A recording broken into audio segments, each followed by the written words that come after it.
والصلاة والسلام على سيدنا محمد نور الهداية وعلى آله وصحبه نجوم الرشاد. قال رب اشرح لي صدري ويسر لي أمري واحلل عقدة من لساني يفقهوا قولي. رضيت بالله ربا وبالإسلام دينا وبمحمد نبيا ورسولا وبالقرآن إماما وحكما. رب زدنا علما وارزقنا فهما. أما بعد فقول حضرة المحترمين والمكرمين para alim, para sepuh semua yang saya hormati dan saya muliakan, wabil khusus kepada orang tua kami Bapak Rustam, ini senior kita semua ya. Semoga diberikan kesehatan, selalu diberikan kemudahan untuk selalu menghadiri majelis yang mulia ini. Kemudian wabil khusus kepada tuan rumah ya, Mas Ustaz Zain Nuri Yusuf yang saya hormati dan saya muliakan serta keluarga besarnya. Kemudian tak lupa kepada rekan-rekan semuanya seijo, senasib, seperjuangan yang saya hormati dan saya muliakan, rahimakumullah. Mari kita sama-sama membaca hamdalah. Alhamdulillahirabbil alamin. Sebagai ungkapan rasa syukur kita kehadirat Allah Subhanahu wa taala yang telah memberikan nikmat hidup yang begitu besar dan begitu banyak kepada kita sekalian. Di antara nikmat hidup yang masih dapat kita rasakan bersama-sama, alhamdulillah, di pagi hari ini kita semuanya bisa menghadiri majelis yang mulia ini, yakni majelis taklim, majelis zikir, majelis sholawat, majelis silaturahim, pendek kata majelis soleh. Semoga perjalanan kita dari tempat kita masing-masing, ada yang dari Meruya, ada yang dari Jagakarsa ya, ada yang dari Pondok Labu, semuanya dicatat oleh para malaikat Allah sebagai perjalanan fi sabilillah. Mengutip hadis baginda Nabi Agung Muhammad sallallahu alaihi wasallam, man kharaja li talabil ilmi kana fi sabilillahi hatta yarjina. Barang siapa yang keluar rumah untuk mencari ilmu pengetahuan, maka dia dicatat fi sabilillah, perjalanan di jalan Allah. Sampai kapan? Hatta yarjina, sampai perjalanan pulang. Jadi PP datang ke majelis ta'lim, dari berangkat hingga pulang ke tempat tinggal masing-masing dicatat sebagai perjalanan fi sabilillah. Ini merupakan jihad fi sabilillah yang tidak ada keraguan di dalamnya dan tidak ada masalah khilafiyah dalam hal ini. Tidak ada satupun ulama yang mengatakan bahwa ini bukan bagian dari jihad fi sabilillah. Oleh sebab itu saya merasa mantap sekali kalau menghadiri majelis taklim, benar-benar meyakini bahwa perjalanan saya adalah perjalanan sedang jihad fi sabilillah. Mengutip pernyataan sahabat Abu Darda radhiyallahu anhu, man ra'anal khudawa ila talabil ilmi laisa bi jihadin faqad naqasa fi ra'yihi wa aqlihi. Barang siapa yang pagi-pagi mencari ilmu ya, dan dia tidak dianggap sebagai jihad fi sabilillah, maka ia menganggap bahwa orang itu tidak jihad fi sabilillah, akalnya kurang. Jadi yakinnya bahwa sahabat Abu Darda ini meyakini bahwa orang yang bagi-bagi datang ke majelis ilmu itu merupakan jihad fi sabilillah. Semoga perjalanan kita dari tempat kita ke masing-masing ke majelis yang mulia ini juga bisa menjadi wasilah, bisa menjadi perantara untuk menggugurkan dosa-dosa kita. Sebab baginda Nabi Muhammad SAW bersabda, man intaqala liyadlubal ilma ghufira lahu qabla ayyakhtua. Barang siapa yang berjalan untuk mendapat ilmu pengetahuan, baik dengan jalan kaki ataupun dengan mengendarai kendaraan, maka diampuni dosa-dosanya, khususnya dosa kecil, sebelum dia melangkahkan kakinya. Jadi kalau kita pakai motor nih ya, Mas Apip, motor kita belum di starter, motor belum diselah, baru siap-siap, dosa-dosa kita sudah diampuni oleh Allah Subhanahu wa taala, khususnya dosa-dosa kecil. Jadi kalau saya bilang untuk menggugurkan dosa-dosa, khususnya dosa-dosa kecil, itu yang paling mudah adalah menghadiri majelis taklim. Karena banyak sekali riwayat yang mengatakan bahwa menghadiri majelis ilmu bisa menggugurkan, bisa menghapus dosa-dosa, bisa menghapuskan amal-amal yang buruk. Jadi sampai-sampai begini Nabi Muhammad SAW bersabda dalam sebuah hadis, "Man salaka tariqan yaltamisu fi ilman, sahalallahu lahu bihi tariqan ilal jannah." Barang siapa yang menapaki, yang menempuh satu jalan untuk mendapatkan ilmu pengetahuan, maka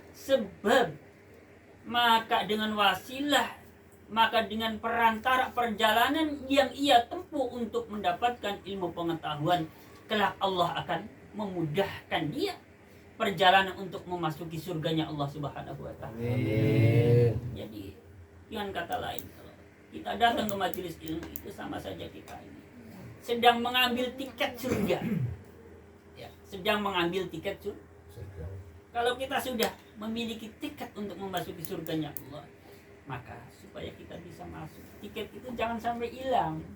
Kalau saya gambarkan ini, kita mau nonton bola, ya, ke Senayan sana, ya, capek-capek ngantri beli tiket. Kalau tiket itu hilang, kira-kira kita bisa masuk nggak? Ya, gambarnya pagi hari ini kita sudah mendapatkan tiket, ya, salah satu tiket untuk masuk surganya Allah. Jangan sampai hilang, Mas Habib. Artinya apa? Dipertahankan. Jangan cuma minggu ini, besok sudah hadir lagi. Seterusnya sampai kapan? Ya selama hayat masih dikandung badan. Kata Nabi, "Utlubul ilma minal ahdi ilallah." Carilah. Jadi masih berada di kandungan, di bedongan sampai masuk ke liang. Utlubul ilma minal ahdi ilallah. Ya. Jadi tidak ada batasan sampai kapan kita mencari ilmu. Batasannya adalah sampai kita masuk liang lah. Jadi dengan kata lain, selama kita masih hidup di alam dunia ini, maka kita masih dituntut untuk melaksanakan kewajiban berupa menuntut ilmu. Jadi dikatakan oleh Kiai Romdani juga, ya, belum lama di dalam majelis taklim, bahwa menuntut ilmu itu juga kewajibannya ini ternyata standar dengan kewajiban kita melaksanakan sholat. Ya, tapi sayang banyak orang yang mengabaikan. Sholat iya, tapi nuntut ilmunya libur. Ya, padahal standar ini setara, sama-sama wajibnya. Itu sebabnya dalam satu hadis Nabi sampai bersabda begitu, "Utlubul ilma walau bainaka wa bainahu bahrum minan nar." Carilah ilmu walau di antara kamu dan ilmu itu berada terdapat lautan api. Ini menunjukkan bahwa seolah-olah tidak ada toleransi untuk tidak mau menuntut ilmu. Jadi kalau cuma dari mana itu Depsos ke sini, wah, gak ada apa-apanya Mas Hafiz. Ya. Semoga insya Allah, ya, perjalanan kita dari tempat kita masing-masing menuju majelis yang mulia itu jadi perjalanan yang diridhoi oleh Allah Subhanahu wa taala. Insyaallah semua kita menjadi hamba-hamba Allah yang diridhoi oleh Allah Subhanahu wa taala.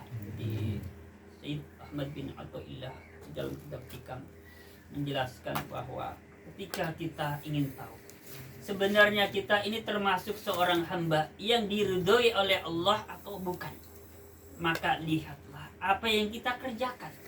Kalau yang kita kerjakan adalah bentuk ketaatan, salah satunya adalah menuntut ilmu, sholawatan, insya Allah kita ini termasuk hamba-hamba yang diridhoi oleh Allah Subhanahu wa taala.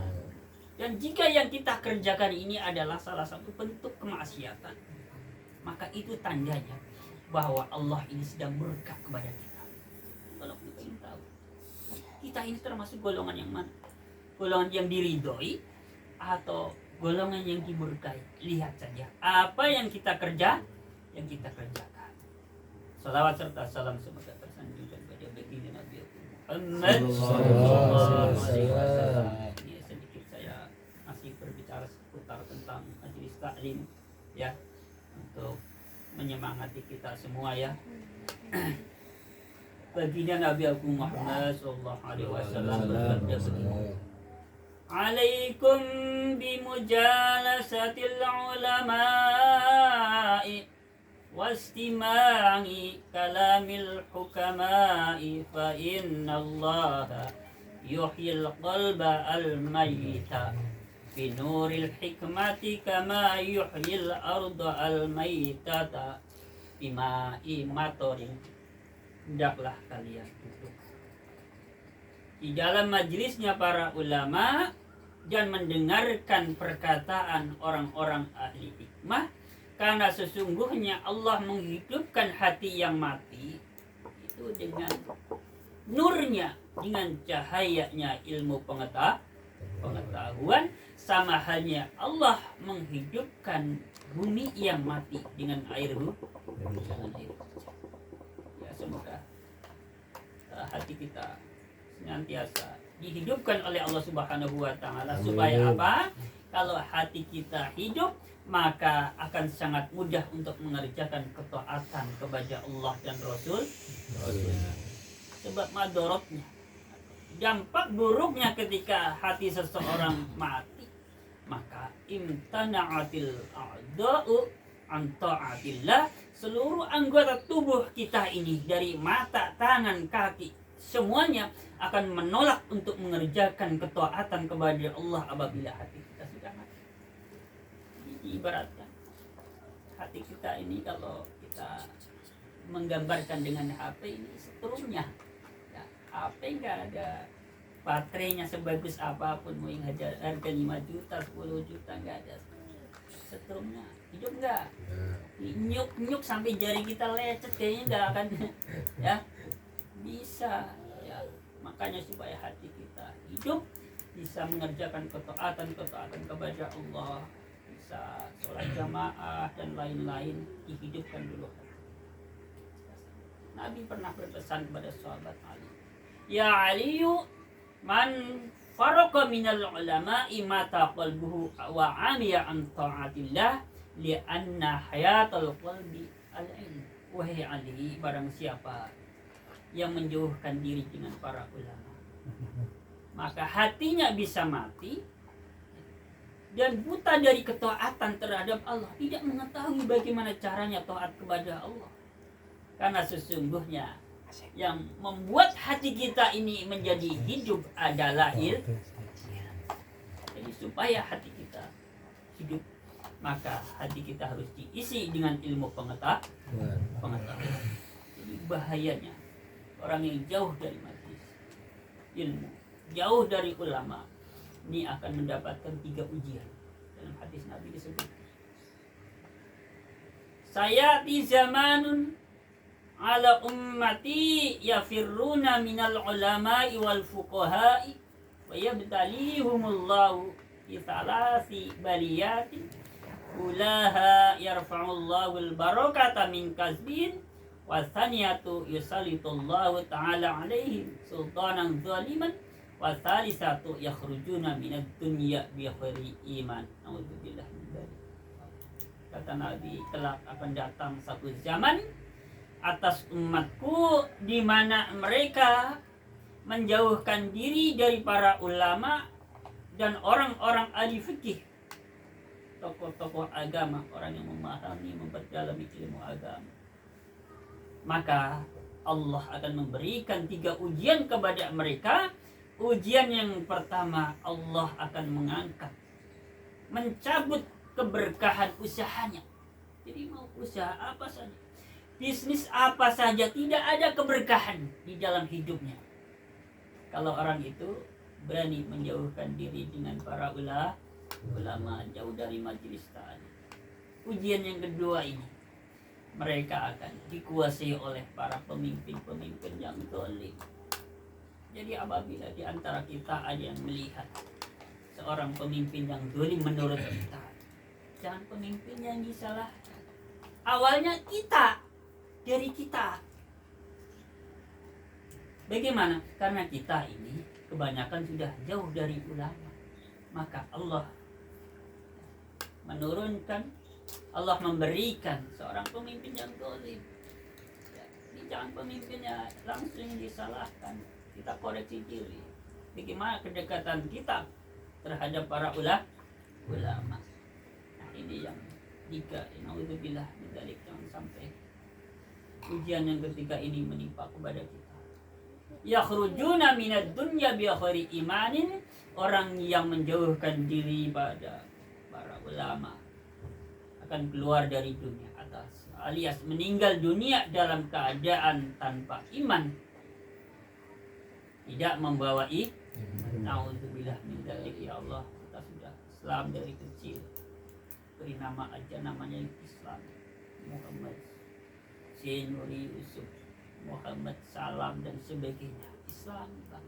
Ya, jangan sampai kita meninggal dalam keadaan tidak membawa iman, naudzubillah min dzalik. Ya Allah, kita semuanya mohon perlindungan kepada Allah Subhanahu wa taala agar jangan sampai keluar dari dunia dalam keadaan tidak membawa iman, tetapi kita mohon kepada Allah lewat majelis yang mulia ini, semoga dengan berkahnya silaturahim ini, dengan berkahnya menghadiri majelis yang mulia ini, dengan berkahnya menjalankan ketaatan kepada Allah dan Rasulnya di pagi hari ini, kita semuanya hidup dalam keadaan ketaatan kepada Allah dan Rasulnya, mati dalam keadaan membawa iman dan Islam. Amin.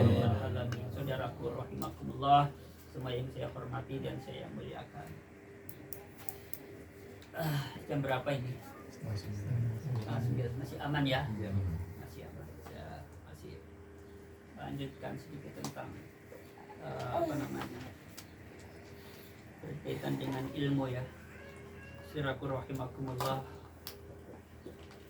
baginda Nabi SAW bersabda, yang membacanya dalam kitab Ihya Ulumuddin, babun minal ilmi yata'allamuhu ar-rajulu khairun lahu minad dunya wa ma fiha. Mempelajari satu bab ilmu pengetahuan ya, itu lebih baik dibandingkan dengan isi dunia seisinya. Kata apa?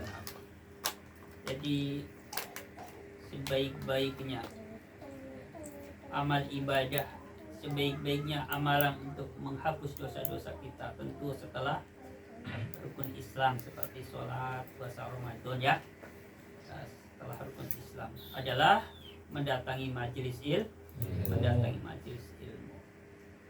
Dalam sebuah hadis Nabi katakan, man ja'ahul mautu wa huwa yatlubul ilma liyuhyiya bil islam fa bainahu wa bainal anbiya'i fil jannati darajatun wahidatun. Kata Nabi, barang siapa yang sedang duduk di majelis ilmu, sedang duduk di situ di dalam majelis ilmu, kematian datang menghampirinya, lagi ngaji kok meninggal umpamanya, maka kata Nabi, kelak di dalam surga dia akan duduk satu tingkatan, satu derajat, satu level dengan para nabi. Dari mau ada di majelis ilmu, mau tapi jangan sekarang kayak gitu. Ya, mau tapi jangan sekarang. Jadi sudah cita-cita saya, saudaraku rahimahullah, kepengin mati sekarang juga apa-apa.